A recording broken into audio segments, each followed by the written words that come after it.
The house was eerily quiet that afternoon, the kind of silence that makes you notice the hum of the fridge or the birds singing outside.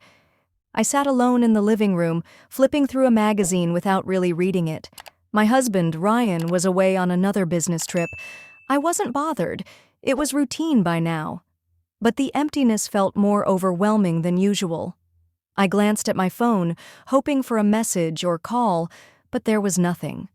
The silence highlighted how predictable my life had become. Routine had become a comfort, but also a barrier. I loved Ryan, or at least I thought I did, but over time, something had shifted. Passion had turned into comfort, and comfort had become complacency. The sound of a car door shutting broke the silence. I peeked through the window to see my nephew, Lucas, walking towards the house. He was Ryan's younger brother's son. I opened the door to find Lucas, my nephew, standing on the porch with a confident smile. "Hey, Lucas, what brings you here?" I asked, hiding my surprise. "Uncle Ryan asked me to pick up some documents he left behind," he replied, his eyes sparkling with charisma. "Hope it's not a bad time." I stepped aside, letting him in. "Not at all. Come on in." As he entered, I noticed how effortlessly he moved, bringing a burst of energy into the room.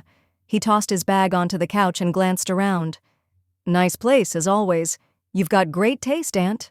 I chuckled, dismissing the compliment. "Flattery won't get you out of trouble. What documents are you after?" Lucas shrugged. "Something about property papers, I think." As he headed to the study, I found myself reflecting on how different he was from Ryan. Lucas was spontaneous, charming, and unapologetically self-assured, traits that had been missing from my life for a long time. I shook off the thought, feeling a bit silly. He was family, after all. But then Lucas returned with the papers, his sleeves rolled up to reveal a tattoo on his forearm. Lucas caught me staring at his tattoo and smirked. "You like it?" he asked, his eyes sparkling with amusement. "It's interesting," I replied, feeling a bit embarrassed. We sat down and chatted for a while, sharing stories and laughter.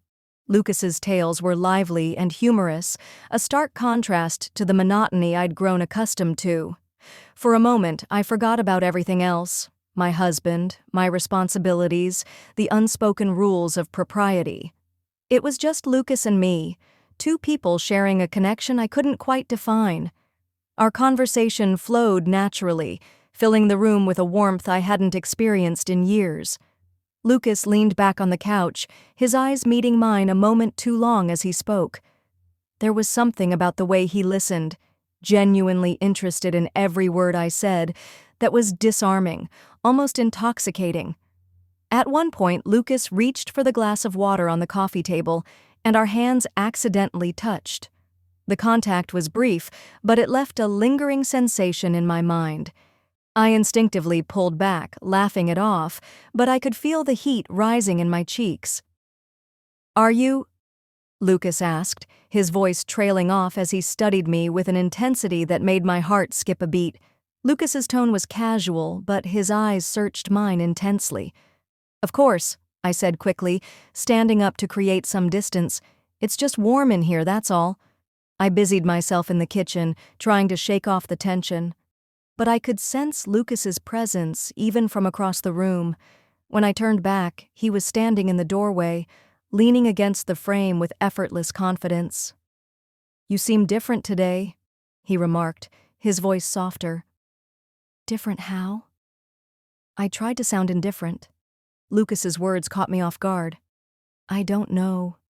Maybe more alive." There was sincerity in his tone that made it hard to dismiss as flattery.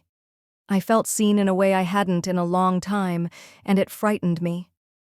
"Lucas, you should probably go soon," I said finally, avoiding his gaze.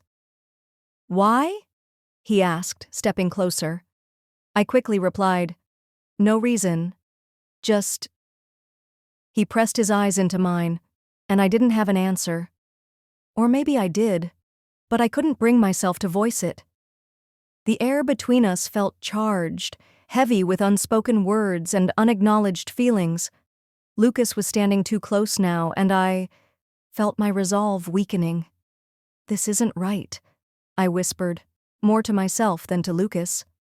"I know," he said, his voice low and steady. "But doesn't it feel right?" I looked up at him, my heart racing in my chest. For a moment, the rest of the world faded away.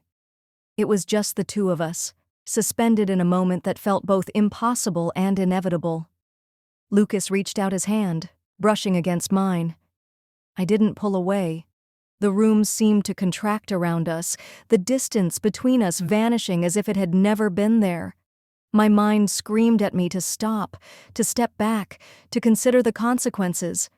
But I couldn't move.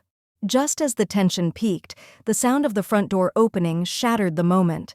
My heart leapt into my throat as Lucas and I quickly separated, both turning toward the noise. My nephew, Lucas's cousin, stood in the doorway, his expression a mix of confusion and suspicion. "Hey," Lucas said slowly, his eyes darting between us. "Am I interrupting something?" "No, of course not," I replied, forcing a laugh that felt hollow even to me. Lucas was about to leave. He was just grabbing some papers for me. Lucas addressed his cousin with a casual grin. "Yeah, that's right." His cousin, Tyler, raised an eyebrow, clearly not convinced. While I tried to compose myself, Lucas turned to leave, his eyes locking onto mine for a brief, charged moment. "Guess it's good timing, then," Tyler said, his voice neutral. "Uncle asked me to stop by and pick up the same papers." My stomach churned as I realized Lucas's excuse had been exposed. Tyler's presence was a stark reminder of the line I had nearly crossed, and shame washed over me like a wave. "I think there's been a misunderstanding," I said quickly, desperate to regain control of the situation. "Lucas already has the documents. You don't need to be here." Tyler didn't move, his eyes narrowing slightly. "Funny, he didn't mention you'd be here." Lucas shrugged, his easy demeanor unchanged. "I didn't think it mattered. We were just catching up. Nothing more." The words hung in the air, seemingly harmless on the surface but loaded with unspoken meaning. Tyler seemed to sense it, his gaze lingering on me for a moment longer than was comfortable. "Well, I'll let you two continue," he said finally, his tone clipped, as he turned and walked back out the door, leaving it slightly ajar behind him. The ensuing silence was overwhelming. Lucas looked at me, his expression unreadable.